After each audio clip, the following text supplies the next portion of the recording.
Hey, it's Steve Orlando. I am back once more for another episode of the conversation series we've been calling Who's Got the Juice?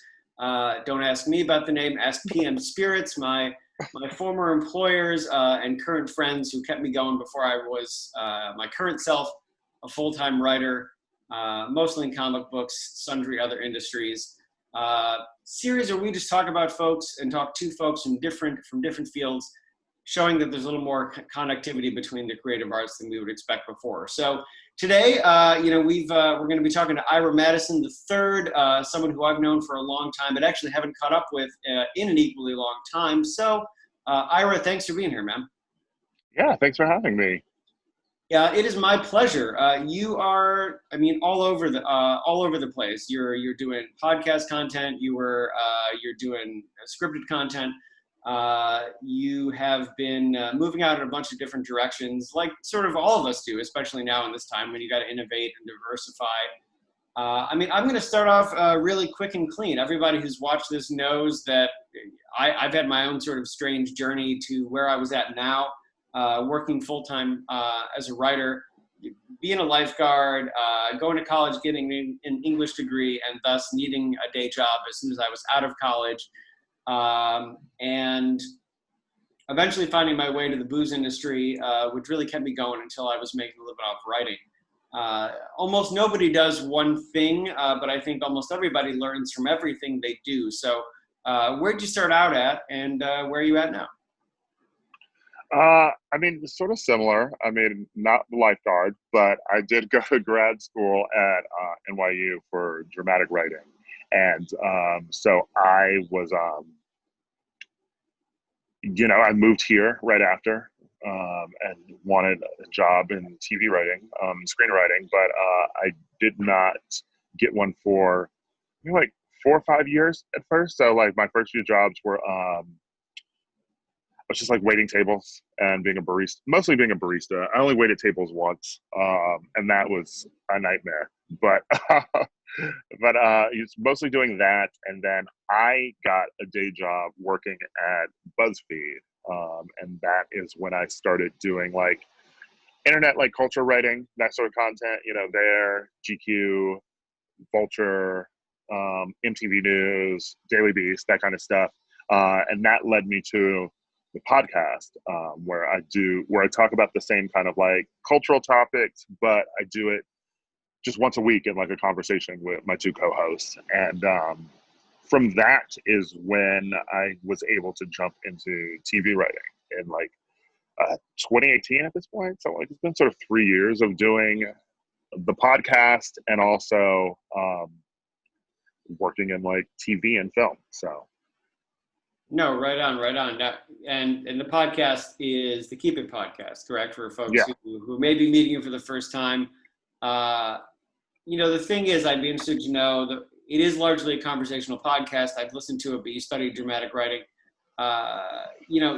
Does that give you the context? Like when you're approaching these cultural topics, I always like to talk about, I think you see unexpected benefits from things that you wouldn't necessarily think have any real utility when it comes to cross-genre stuff. Like you study dramatic writing, you know about story structure. Has that impacted these more conversational, less scripted elements of your career? Yeah, the thing about a podcast and what really makes it work is that it is like people come to hear you. So like we talk about different topics each week, but like people come to listen to the three of us interact with one another, basically. Like they feel like we're people they've gotten to know, like they know our ticks, they know things that like we find funny, things that we hate, and so like you build a relationship with people, and it's sort of very much like crafting a late night talk show or something like that, and so you build structure into it, and you learn like a rhythm of like yes, you're having a conversation, but there's an end goal to it, things that you have to cover, and you also know like when to play off one another, so that is just to say that there's plenty of podcasts that are conversations, but Sure. some people have podcasts where it's like they sit there with a friend and they talk for like 3 hours about something, right? And it's that is probably that's for some people, but it's harder to latch on probably to a lot of listeners. You know, they crave like a structure and a format. They know what they're getting each week. So I feel like that has helped. And I think you build, the same way when you're building a cast, you're talking about you need the right chemistry, even if it's an unscripted form of content. You need the right chemistry, a personality, and I wouldn't say archetypes, but you need some fireworks there. Just like when you are building a cast for any type of something like I would do, or a TV show or a film. Which is interesting. It's something you're right. I hadn't really thought about. Like, it's kind of just like so much of that content is let's get our friends in the room and talk, but it's got to be the right friends. It has to be the right people. It has to be friends who, like disagree with one another sometimes, because if you're all just agreeing with each other and saying the same thing, is that fun for people to listen to? Like this week, for instance, we talked about, Iraq endorsing Joe Biden. That was one of the topics. And, like I was a person who grew up watching wrestling, so like, it would be different if it were just like three people just like agreeing with each other on things, right? And one of our co-hosts was just sort of like, I mean, I can see like the impetus for wanting like an Oprah to run, but like, why would people want a Rock to run, like, what's that connection with him? And I was like, well, like explaining to him the fact that like a lot of people love The Rock, and explaining like where I came from it too, so it's like people enjoy stuff like that, it's like we're three people coming with different opinions and backgrounds on things, and I think that is what people like in television, in film, and it's what they like in their podcast too. It would be so different if the three of us were agreed on everything, because you wouldn't learn anything, I feel like, and we wouldn't learn anything either. Sure. I mean, The Rock is, including many of my straight friends, their hall pass, no matter what John Cena said on Last Week Tonight. It's actually The Rock. Other comic writers of note have said that they're that 1% queer is for Dwayne Johnson only. So I like to think everyone's on that spectrum, but I'm definitely on the one where like I would have to be very hard pressed to find the 1% woman for me. So I don't know if it's everybody. Maybe Angelina Jolie. Look, I'm operating in like a 65-35 myself. So like and that's out of my ass. So like everybody's different. But no, that sort of chemistry is, I think something that, it shows through in what you do. And it's fascinating to think about, because it's easy with the sort of proliferation of conversational content for people to not really realize the pre-work that goes into it and things like that. Not to knock people, but it's like there's work that goes into it, and also you have to realize that if you're having a conversation online on a podcast, people are listening to it. If it's just going to be you and your friend talking and like not thinking about the audience, then you might as well just have it over the phone. Sure. And not record it. It's it's an emerging form as well. So I think that it's always interesting to talk to someone at the forefront, because oftentimes I think people, at least, forefront. at the forefront. Well, especially, living.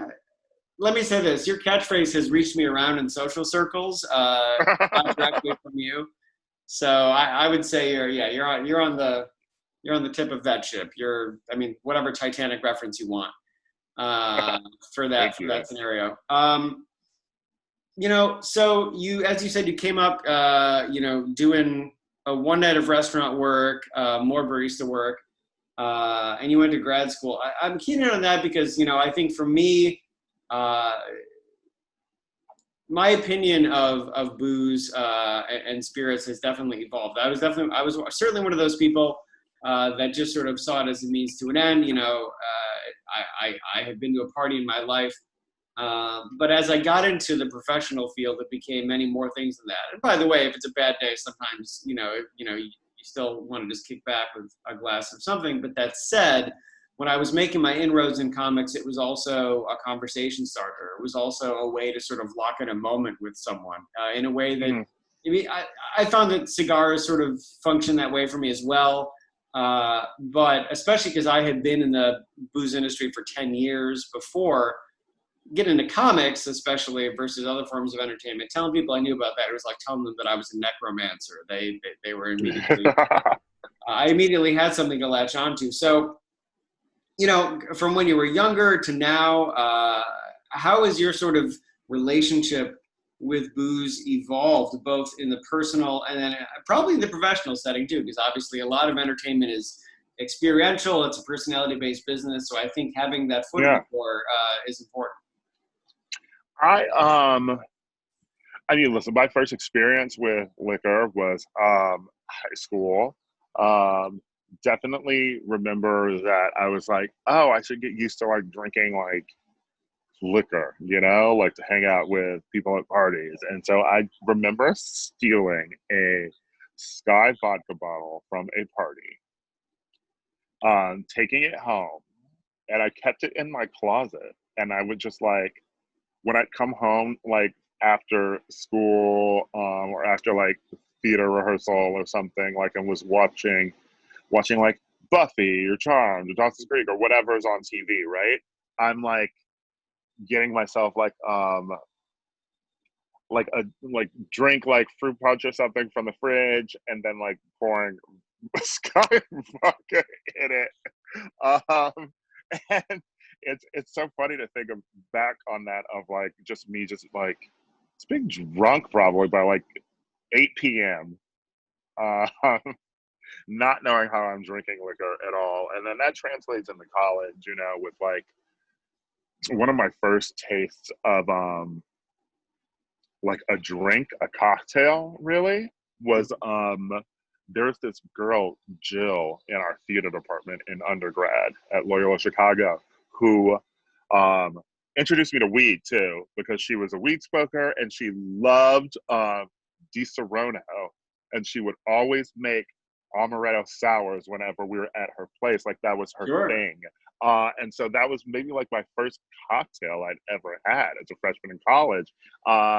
Being introduced to the idea of like someone crafting a drink, you know? And then after that, you know, it was like, I'm from the Midwest. So, you know, like I can drink any shitty beer that you've ever had, you know? Like I could do an Amstel, I could do a not just even PBR, I could do like any sort of like regular beer, like Natty Light, like I can do those and be fine. You come to Albany Comic Con, we got hams there for $2. Yeah, yeah. So I could do those, but then at some point, I think maybe like it started when like you go to like restaurants, you know, and you're like, I feel like that's a lot of people's first introductions, because like bar you order what you want. At restaurants is when you see cocktails on the menu and you're like, oh, that might be cool, why didn't I get that, you know?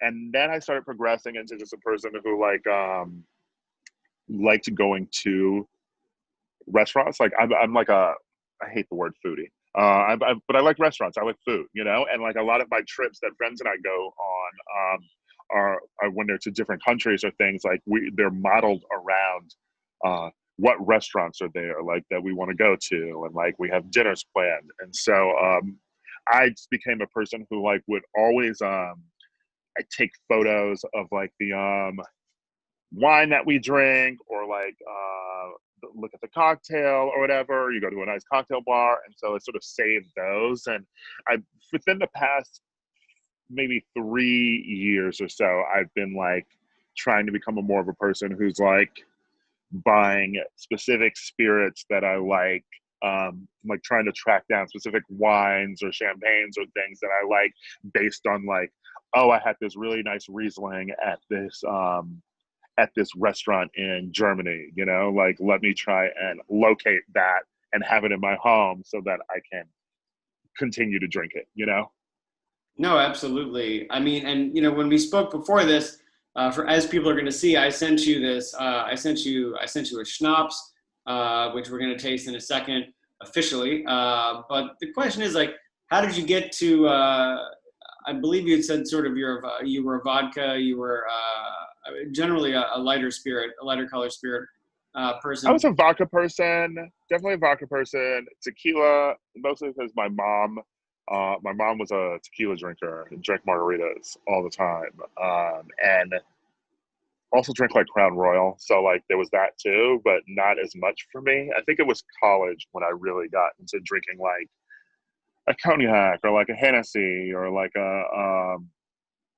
even bourbons, you know? And so like that is when I discovered those, because I felt like those were adult drinks that you had to start drinking. And luckily I like the taste of them, you know? So like now I can vacillate between like any of those. I feel like the only one that I don't drink that much is rum. But weirdly, like my friends and I went to Puerto Rico, San Juan last year, Mhm. 4th of July, and visited like this bar which sold exclusively rum, and you know, like that was one of my first times being like, oh, you know what, maybe I do like rum too, you know. Sure, sure. I mean, I also, I mean, I inherited all of my late grandmother's spirits from her Great Neck apartment when I went to college. So I spent years just with the same handle of Doers and J and B. So I do understand those things. You know, in comics, they love to say like at a con, most of the business gets done at the bar. That is, in my experience, sometimes true. There's a sort of a nice uncanny valley when business can happen, and then clearly no Yeah, business can happen. Is that, you know, you are in a you've seen different the other side of that, I guess. You've seen the business side of Comic Cons. I've seen the I'm coming here to be drunk at a party that the CW is throwing for the Flash. uh, I've been at that party too. You know, certainly the boat that has usually some sort of live animal show on it. But you know, with your side of the entertainment, like the business drink, like is business Mhm. getting done? Is there that sort of idea of sharing this moment with someone to latch into the conversation and sort of and Mhm. break the ice? Does it have a business sort of professional function in your Yeah, you experience? know, that is one thing, you know, I sort of miss, you know, like the meeting someone for a drink, and like yes, you can look at like the cocktail menu, especially if it's a good bar, and you're like, you know, there's specific bars in LA where I'm like, oh, you like those cocktails, so like you like going to that bar, but usually like it's business drinking, you just like order like the thing that you like, you know, and so like I miss sort of that, you know, that meeting of like getting together, getting a drink, etc. So it's definitely taken on like a business connotation. But the place I drink the most really is, like I said, it's when friends, my group of friends who are also writers like me, you know, we just sort of gauge our like um, trips around restaurants and cocktails, and also like when we get together for dinners at home, you know, to like make them ourselves. So No, absolutely. Let's taste this. I do have, you know, I have the 9 out of 10 question that I think is interesting to ask. So, tell me your impressions of this. I sent you the bottle. It's one of my favorite types of things we sell, but it's not necessarily something you would encounter the bottle is gorgeous. in the wild. Yeah. It is gorgeous, and I loved the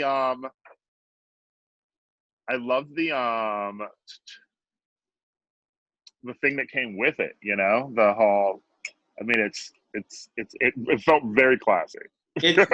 I sent you our fanciest bottle for a reason. The cool thing Yeah, about well, Rochelle, for folks who haven't seen it or they are wondering, they're all fruit. They're all fruit schnapps. They're meticulously produced. What we're drinking now, you know, they rest for variable amounts of time in stainless steel, which doesn't necessarily add any flavor, but it does help the flavors integrate. Sometimes for 10 to 15 years in stainless steel. In the case of mhm, this specific bottle, the apricot, and the fruit is let, you know, it's not even handpicked. They essentially gather it the day it's ripe enough to fall off the tree. So I mean, these are not inexpensive bottles, but it really is like the perfect combination of time caring, and patience. Well, I had to respect it. I poured it in a Gucci glass. That's a first. All right. That is vintage from the 70s. You're the best guest we've had on because of that. I'll give it to you.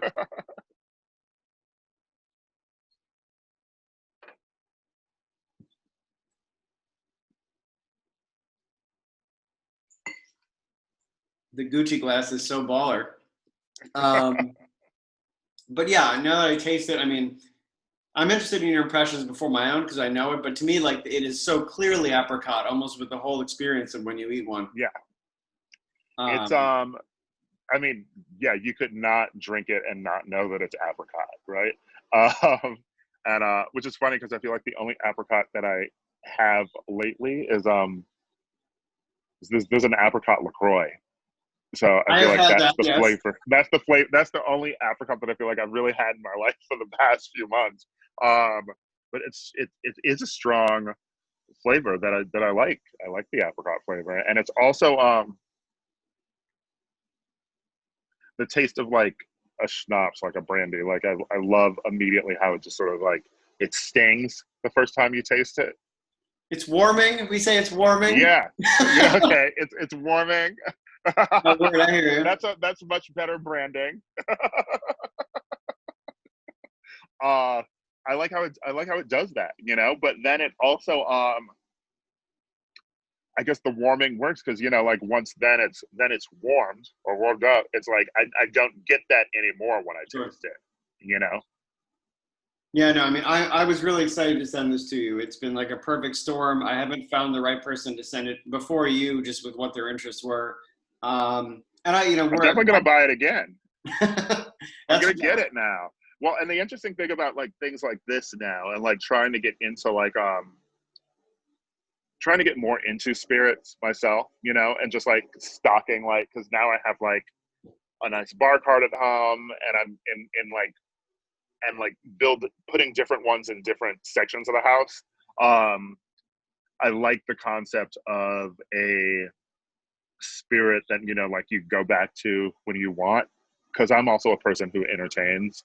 And so if you have friends over for a party, you know, like you know, this mostly won't be touched because your friends respect like your things that look like nice things, but then like any regular like vodka or tequila you have, it's just like whipped through if it's like Absolute or like Casamigos or something. So it's like it's nice having things around that will be on your bar cart for months even. When you come back in the morning. I mean, also I think it's like I've always found, just like opening a vintage wine, in a party setting, there is something auspicious of being able to say, oh, you know, this is, without too much consideration, because obviously you're already relaxed. It's nice, yeah. You know, when you have an old thing, like we used to have a 50-year-old brandy, and it's like, wow, this thing, like, you know, the amount of time that went into this bottle, you know, it's a special moment. Yeah. You know, like it's not something that you can generally just, as you said, pick up and replace. And I think that's something special, not just about things that PM sells, but craft spirits in general. You know, when you get a hand-numbered bottle, yeah, you're partying and stuff like that, of course.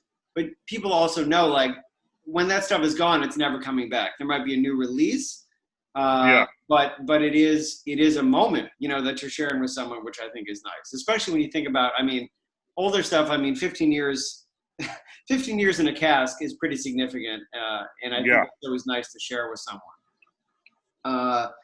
I was going to ask you, is a question I asked a couple of the previous conversations, you know, mostly with female creators, and they found, like, for example, being a whiskey girl, being a woman who likes whiskey and knows about Scotch and single malt, has been something of a status symbol for them when they're meeting with, you know, superiors, executives, potential employers. I don't think there's any spoilers out here saying that you and I are both within the queer community, depending on how we identify. Do you find that, obviously there are a lot of suppositions about us when we step into a room. Do you find that a common knowledge, whether if it is about spirits, but about something that is traditionally looked upon as something more masculine, has been an icebreaker for you, or are we sort of past that in your experience? I feel like maybe it used to be. Um, Yeah, uh, we're just gonna deal with the starburst as I slyly move my. I mean, these are real conversations, folks. So I'm gonna slyly move my spinner rack as Ira answers this question. um, it's interesting because I feel like whether it was actually people who had this opinion or whether I was just feeling it, like definitely there was a point when living in New York, like I shifted to the the harder sort of like the whiskey, sort of like the bourbon drinking, because it felt more like a masculine like drink, So I've sensed that before, but now I just sort of like, I don't know. I don't think anyone's ever really surprised by like what I drink in that. Oh, it does surprise people weirdly? Drinking gin. In general, I mean, I know people have bad experiences. Maybe it's interacting with like other gays in LA. I mean, that's who my meetings will be with, or people. It's just like, I think the old thing of like people being like, oh, like maybe for like the women thing of like, oh, you love a scotch, you love a whiskey. Like I feel like people are always like pleasantly like eyebrow raised when I order gin. Yeah, I mean, I've had that. I mean, also my interest in cigars. It's funny because obviously, like I mean, you can be anywhere on the spectrum and like a cigar. Yeah. But the practical effect in an industry that has largely been dominated by older, straight, white. I haven't had a cigar in years. Uh, I don't think I'm a cigar person, but I haven't had one in forever.